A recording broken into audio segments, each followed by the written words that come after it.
Good afternoon, family, friends, faculty, and the Resilience class of 2021. Congratulations! My name is Marone Shimekt, and I am so incredibly honored to stand on your behalf today and speak. I would like to start off with a greeting in my native language, Amharic, which is spoken in Ethiopia. በመጀመሪያ የ2021 ዓመት ተመራቂዎች እንኳን አደረሳችሁ አደረሰን። ለዚች ቀን ላደረሰኝ እግዚአብሔር የተመሰገነ ይሁን። እንዲሁም ቤተሰቦቼ ለዚህ ደረጃ እንድደርስ ከልቤ አመሰግናለሁ። I basically just thank God and everyone in the stadium today for being here and showing unwavering support. We all sacrificed a lot to be here today. Whether it was your mental health, taking finance for 50 was a testament of that, quality time with friends and family, or even sleep, because I'm sure many of us pulled some all-nighters. For me personally, I am here today because of the sacrifices my parents made. I am a proud daughter of two immigrant parents who left everything they have ever known to create a better life for their future children. My mother was a refugee who climbed the ladder that we call the American dream. At a young age, she did something that was beyond our ancestors' wildest dreams. She ended up in a whole new country and was forced to adapt to a new lifestyle in order to survive. Without knowing all the things she would soon endure, my mother held her head high and had the courage, the audacity, to step out of her comfort zone and not only create a life for herself, but for her future children as well. That's where I step in. My upbringing was complicated, to say the least. Every first-generation child knows the struggle of having to juggle two different personalities.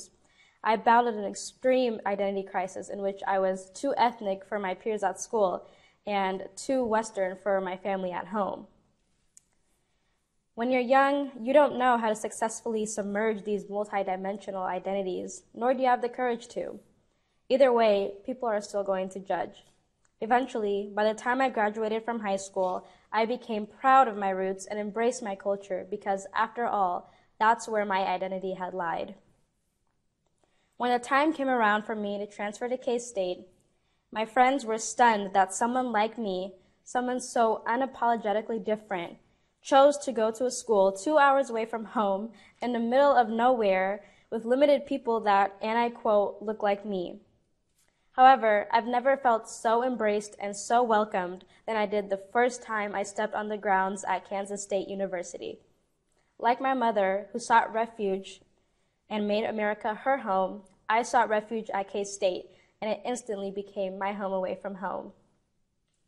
The message that I want for you all to be resonated with is that when we go out into the real world, we have a responsibility to utilize our authenticity to make an impact on people's lives. What better way to do that than through business initiatives? Someday, we might use our business degrees to hold powerful roles in our respective fields, a role in which the world is counting on us to deliver inclusive decision-making strategies with, a role in which we might have the responsibility to seek and embrace diverse talent. We are in a new decade, a new generation, a new era. It is important to keep in mind that change is inevitable, especially with the rapid evolving society we have. We have the keys to be the leaders that we wished we had. However, that would be difficult to implement if all we focus on is adjusting to the norm and being stuck in a cycle of this homogeneous social structure. In the words of Gandhi, be the change you want to see in the world. The one perfect skill we have is being ourselves, and that is easy because everyone else is already taken. Dare to be different and the results will follow. Thank you.